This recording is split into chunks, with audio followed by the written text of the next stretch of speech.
And this is John chapter 6, verse 14 through to 21.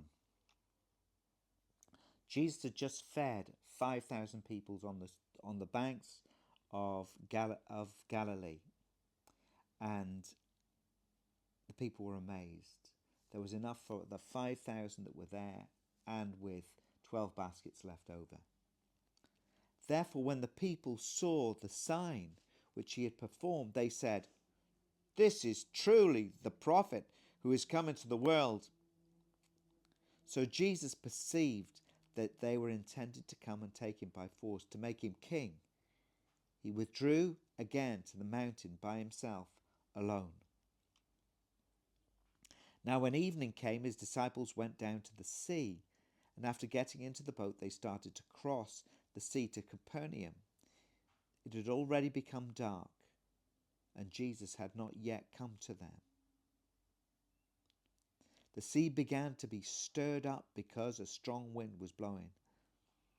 And then when they had rowed about 3 or 4 miles, they see Jesus walking on the sea and drawing near to the boat, and they were very frightened. And he says to them, "It's I, don't be afraid." So they were willing to receive him into the boat, and immediately the boat was at the land to which they were going. It's amazing. The people, they'd had their fill, 5,000 to be fed, and I think they probably thought, this is the start of the uprising. This is the start. And previously, there had been uprisings against the Jews that had started in the area of Galilee. Perhaps they thought, great, well, this is the start. We have this man who is the Messiah. He's going to come and overthrow the Romans. Wonderful. In actual fact, he can miraculously feed us, just like Moses did in the desert. This is our new Moses. This is the prophet who has come into the world. He feeds us like Moses does, and he'll set us free from the Romans, as Moses set the people free from the power of the Egyptians. Let's go to Jerusalem and turn over these Gentile Romans who have oppressed us all these years. And Jesus knows it, and so he disappears. He just disappears. He goes up the mountain. I'm sure people were just kind of getting this frenzy, and then they'd say, "Oh, he's gone. He's gone. Where is he? Where is he? Does anybody know where Jesus is?" Well, he disappeared. He'd gone up the mountain. He just withdrew. By himself, alone. The disciples perhaps didn't even know where he was.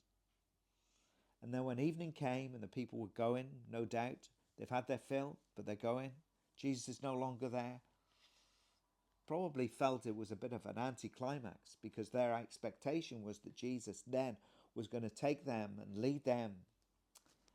They were going to take him by force to be king, starting in Galilee. Perhaps they were thinking this was going to be like David, who was king in Hebron before he became king in Jerusalem. Jesus would be king in Galilee, and then he would become king in Jerusalem.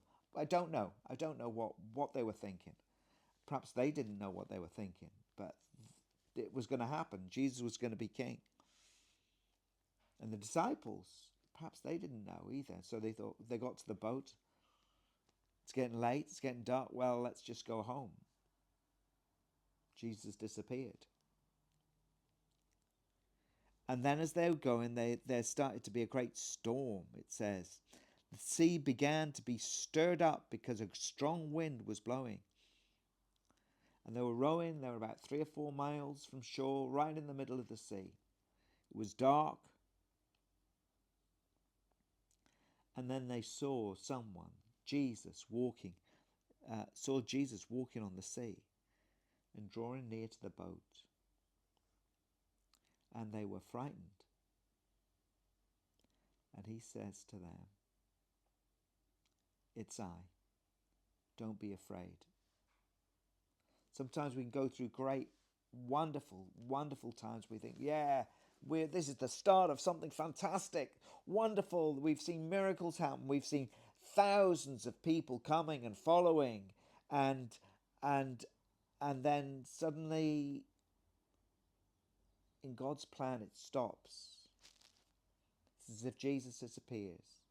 He was there, and then he's no longer there.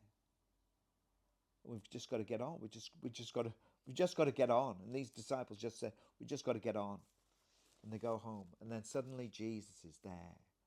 Even when it starts to get stormy, he's there, and he says, "It's I. Don't be afraid."